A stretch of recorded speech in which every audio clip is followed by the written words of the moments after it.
एक कविता में सुना हूं, कविता का शीर्षक है मेरे गांव में लोहा लगते ही टंटना उठता है सदियों पुराने पीपल का घंट। चुप हो जाते हैं जातों की गीत, खामोश हो जाती हैं आंगन बुहारती चूड़ियां। अभी नहीं बना होता है धान चावल, हाथ से फिसल जाते हैं मूसल, क्योंकि धर्म के टूटे कुएं से भरना होता है धर्म का ही फूटा लोटा। एक शंख बजता है और बेटे से छिपाया घी उधार का गुड़ मेहमानों का अरवा चढ़ जाता है शंकर जी के लिंग पर। और धरदानी का बूढ़ा गण एक दिव्या सिंदूर में बना देता है विधवाओं से लेकर के कुमारियों तक को सुहागन। नहीं खत्म होता लुटिया भर गंगा जल, बेबाक हो जाते हैं फटे हुए आंचल और कई गांठों में कची हुई चवन्नियां। मैं उनकी बात नहीं करता जो पीपलों पर घड़ियाल बजाते हैं या बन जाते हैं नींव का पत्थर, जिनकी हथेलियों पर टिका हुआ सदियों से लिंग।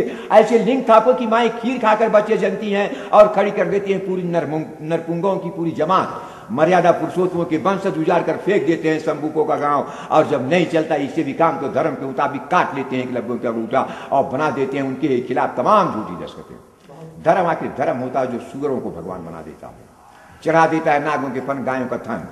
धर्म की आज्ञा है कि लोग दबाए रखे नाक और महसूस करें कि भगवान गंदे में भी गमकता है, और जिसने भी किया संदेह लग जाता है उसके पीछे जयंत वाला बाण और एक समझौते के तहत हर अदालत बंद कर लेती दरवाजा। अदालतों के फैसले आदमी नहीं पुरानी पोथियां करती हैं, जिनमें दर्ज है पहले से लंबे कुर्ते और छोटी छोटी कमीजों की दंड व्यवस्था।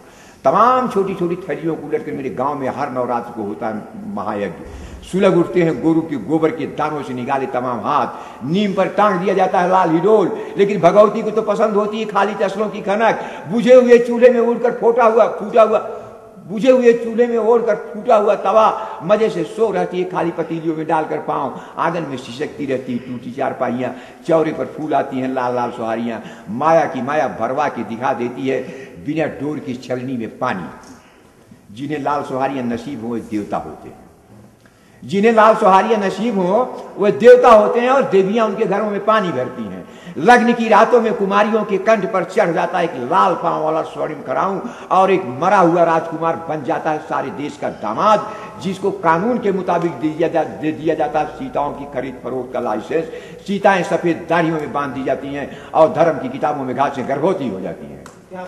धर्म देश से बड़ा है, उससे भी बड़ा है धर्म का निर्माता, जिसके कमजोर बाजुओं की रक्षा में तराश कर गिरा देते हैं पुरानी पोथियों में लिपटी हुई हथियार। तमाम चट्टान तोड़ती छोटी छोटी बाहें, क्योंकि बामन का बेटा बूढ़े चमार के बलिदान पर जीता है। भूसुरों के गांव में सारी बातें इनके किराएदार होते हैं।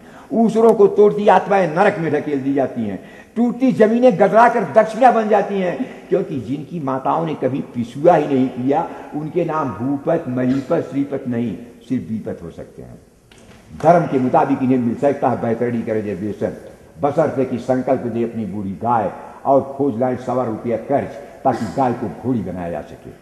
किसान की गाय पुरोहित की घोड़ी होती है, और सवेरे ही सवेरे जब ग्वालियों के माल पर बोलियां लगती हैं तो तमाम काले काले पत्थर दूध की बाल्टियों में छपोरियां मारते हैं, और तब तक रात को ही भीगी जांघिए की उमस से आंखों को तरोताजा करते हुए चरवाहे खोल देते हैं ढोरों की मुद्दियां।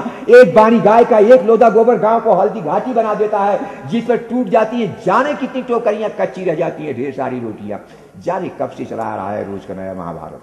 असल में हर महाभारत एक नए महाभारत की गुंजाइश पर रुकता है, जहां पर अंधों की जगह अवैधों की जय बोल दी जाती है, फाड़ कर फेंक दी जाती है उनका तिरंगियां जो विधाता का मेड़ तोड़ते हैं। सुनता हूं एक आदमी कान फांद कर निकला था, इसके एवज में उसके बाप ने उसको कुछ हथियार दिए थे।